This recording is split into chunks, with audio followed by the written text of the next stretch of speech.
हाम्रो ह्यान्डसम भाइ okay okay हालिदिनुहोस् okay thank you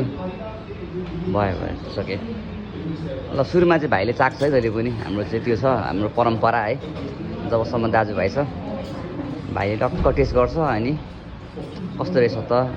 we are over here first time so let's C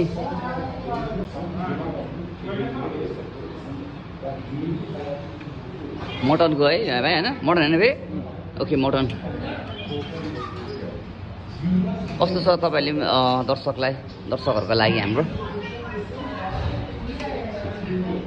मेरो भाइको मुस्कान है ओभर छ जस ठिक छ अस्ति पनि हामीले ल ठिक छ लेट्स सी अनेस्ट रिभ्यू है मिठो छ ओके सो फाइनली भाइले मिठो छ भनेको छ सो मिठो छ भनेपछि अभियसली मिठै छ सो अब म पनि अब ओके टेस्ट गर्न गइरहेछु